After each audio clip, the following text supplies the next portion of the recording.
In Buddhist tradition, whenever the scriptures are recited, any good karma that's generated by that act, we don't keep for ourselves, but we offer it to the welfare of all sentient beings. So thank you. Today, February 15th, Buddhists who belong to denominations originating in Japan observe the Buddha's Paranirvana, or his death and final liberation from the cyclic round of birth, death, rebirth, redeath. The Japanese name for this observance is Nihon-e, and it's a time to reflect on the Buddha's final teachings. Many people believe, incorrectly, that his final teaching is expressed in the words of the UU hymn we sang a moment ago. Be ye lamps unto yourselves. Frequently added to this line are the words, work out your own salvation with diligence. Because American culture is fiercely individualistic, this may sound like, be completely self-reliant. Don't trust anyone else's version of the truth. According to the Buddhist scriptures, however, that is not at all what he said or what he meant. So this morning I will unpack, even deconstruct this misquotation, which actually came from Paul Keres, a German philosopher and editor who was hugely influential in popularizing Buddhism in the West during the late 19th and early 20th centuries. It appears in a compilation he wrote of Buddhist teachings gleaned from multiple sources and traditions, which he called the Gospel of Buddha. It was quite popular and translated into multiple languages, including Japanese. Before I say more about Paul Keres, however, I want to provide a little context about Buddhist scriptures in general, and the one about the Buddha's final teaching in particular. Because I'm me, you're about to get a little history lesson, but there will be no quiz at the end. So first, there are multiple versions of the Buddhist canon or authorized scriptures. That's canon with two N's, not three. Authorized literature, not a big gun. The three canons are written in Pali, which is a simplified version of Sanskrit, Chinese, and Tibetan. So far, the Pali canon is the only one that has been fully translated into English. It's used by Buddhists in the Theravada tradition, which prevails in Southeast Asia, Sri Lanka, Thailand, Cambodia, Laos, and Myanmar. It was the first version to be committed to writing between the 1st century BCE and the 2nd century of our common era. The Buddha lived around the 5th century BCE, so the teachings were transmitted orally for several centuries before they were written down. The English translation of the Pali Canon would fill 5 linear feet of shelf space. That's why Paul Keres and quite a few others compiled single-volume anthologies of especially important texts to make this vast literature more accessible to English-speaking people. The Chinese canon contains most of the material in the Pali Canon, plus a whole lot of other texts from Sanskrit and other Central Asian languages. The official version, called the Taisho Tripitaka, consists of 100 volumes containing thousands of texts. The Chinese canon is used by the Mahayana Buddhist traditions of Northeast Asia, China, Korea, and Japan, as well as Vietnam. Only a tiny fraction of it has been translated. In fact, a project to translate 130 key texts into English has been underway for 40 years and isn't complete yet. The Tibetan canon is used in the Vajrayana Buddhist traditions of Tibet, Mongolia, and Bhutan, and includes both the official scriptures and commentaries. All versions of the Buddhist canon are divided into 3 parts. The sutras, or suttas, these are sermons delivered by the Buddha or his enlightened disciples. The Metta Sutra is an example. The second division is the Vinaya, or the rules of conduct for Buddhist monks and nuns. The third is the Abhidharma, which comments on the sutras and other topics. The Theravada and South Asian Theravada and North Asian Mahayana traditions have different ways of describing the Buddha, Nirvana, and the path of practice. But that's a larger topic than I can cover here. Several different texts, Northern and Southern, describe the Buddha's final teaching, and they are consistent about what he said. So my comments this morning are based primarily on the Paranirvana Sutta, the story of the last few months of the Buddha's life, which is the single longest text in the Pali Canon.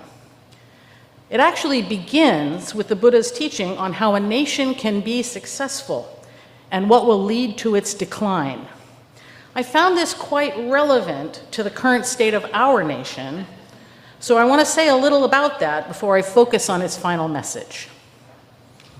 According to the text, a king named Ajatasattu wanted to annihilate his neighbors, the Vajjayans. He sent emissaries to the Buddha to get some perspective on his war plans. As usual in the suttas, the Buddha's teaching is laid out in a dialogue, but I'll cut to the chase.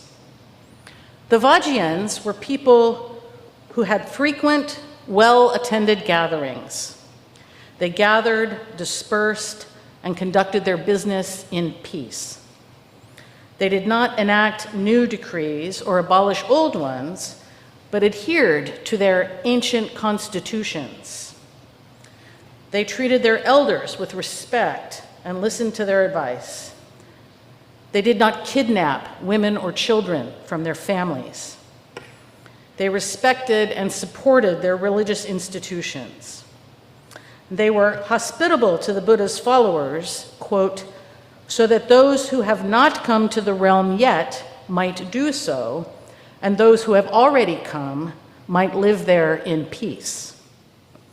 For all these reasons, the Buddha said, the Vajjayans could be expected to prosper and not decline. They could not be conquered by force of arms. The only way they could be defeated, he said, was through treachery or propaganda that set them against one another. The Buddha's wisdom for our times. Now back to our regularly scheduled programming, the business of Be Ye Lamps. The Buddha left home as a spiritual seeker when he was 26, became enlightened at 35, and taught until he was 80. 3 months before his death, after a bout of dysentery, he announced that in 3 months he would willingly relinquish his life because he was tired, he'd lived a full life, and he'd accomplished what he set out to do. He had taught everything he had to teach, withholding nothing, and his community of monks, nuns, and lay followers was well established. In a conversation 3 months before his death, he spoke to his attendant Ananda and said, therefore, Ananda, you should live as islands unto yourselves, being your own refuge, with no one else as your refuge, with the Dhamma as an island, with the Dhamma as your refuge, with no other refuge. In 1894, Paul Carus rendered this as, therefore, O Ananda, be ye lamps unto yourselves. Rely on yourselves and do not rely on external help. Hold fast to the truth as a lamp. Seek salvation alone in the truth. Look not for assistance to anyone beside yourselves. Now, the Pali word deepa can mean either lamp or island. It's clear from the context of the scripture that I'm quoting, as well as many others, that the Buddha actually meant an island, a safe place, not a lamp. He frequently described life as resembling a flood or a river to be crossed. And how did he say one should find or create such a place of refuge?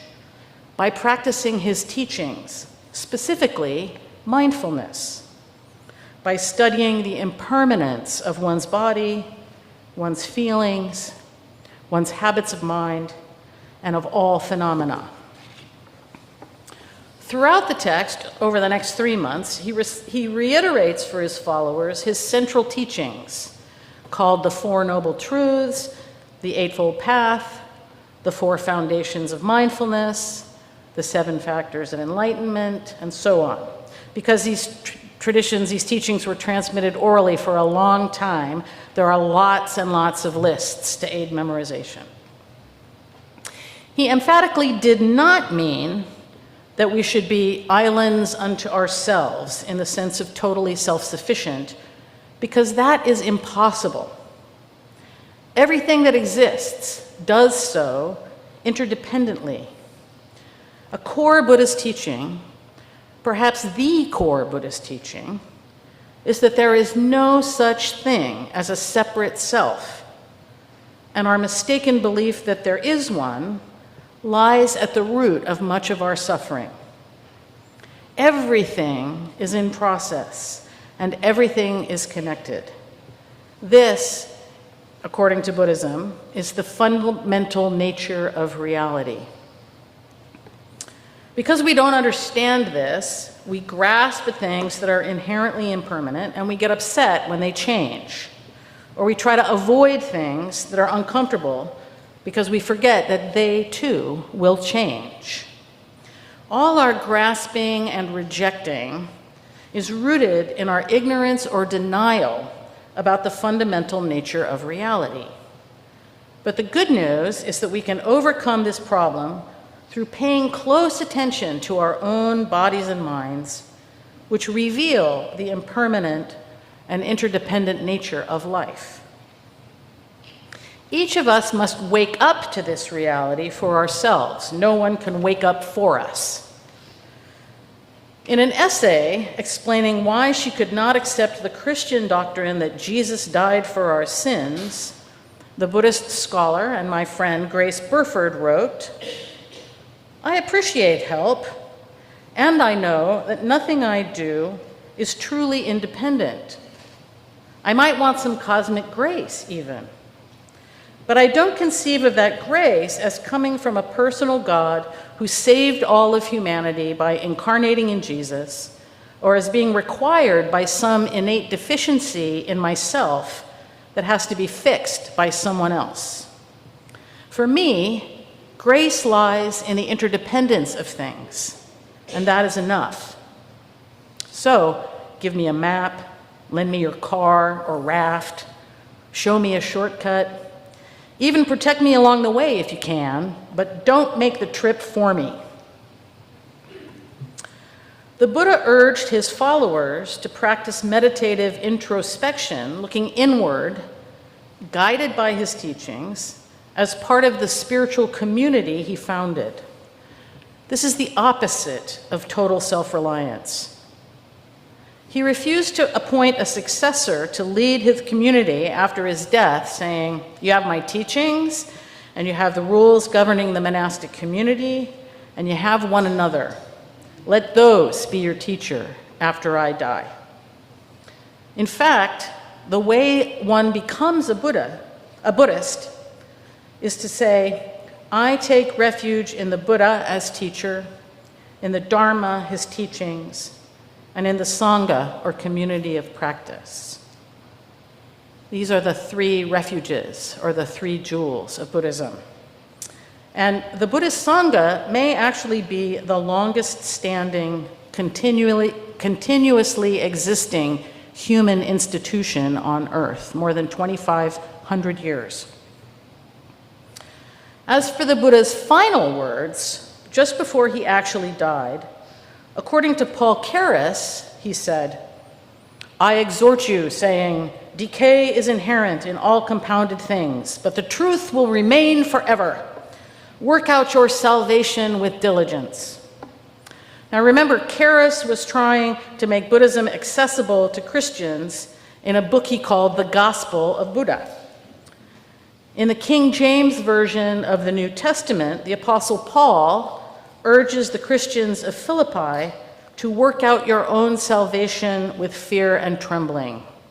I think that's what Karras was referring to. Now, Karras gets a huge amount of credit for introducing Buddhism to the West. He supported the translation work of D.T. Suzuki, who was the most influential interpreter of Buddhism in the West for most of the 20th century.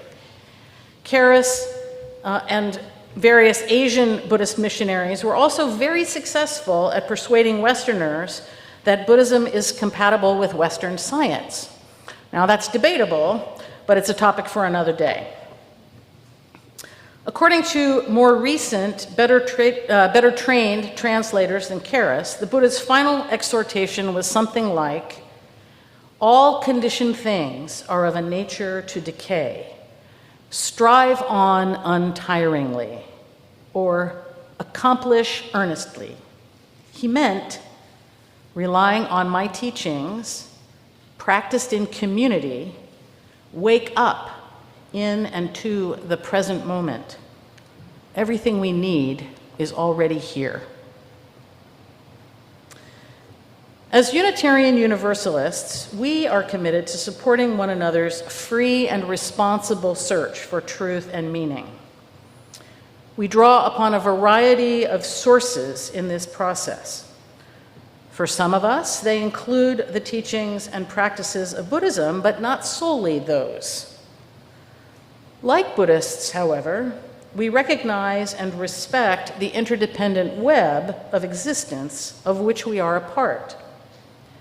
And we do our searching by accepting one another's differences and encouraging spiritual growth in our congregations. The Buddha likewise set up a system in which monks and nuns devoted themselves full-time to studying, practicing, and offering his teachings to lay people who supported the monastic community in turn by providing food, clothing, medicine, and shelter. This structure made sure that his followers knew that no one could be an island unto themselves. The Buddhist community is one of interdependence and reciprocal generosity, guided by the Buddha's teachings and ethical precepts. We UUs are committed to justice, equity, and compassion in human relations, to the democratic process, and to world community with liberty, peace, and justice for all. Our values include transformation, the recognition that things change, and generosity, which happens to be the first and most fundamental Buddhist practice, contrary to popular view. Meditation matters, but generosity is even more basic. We UUs put the universalist message of love at the center of all we do. Interestingly, the Buddha I've been talking about predicted that the next Buddha to come after him, called Maitreya or Metteyya Buddha, would be characterized primarily by love.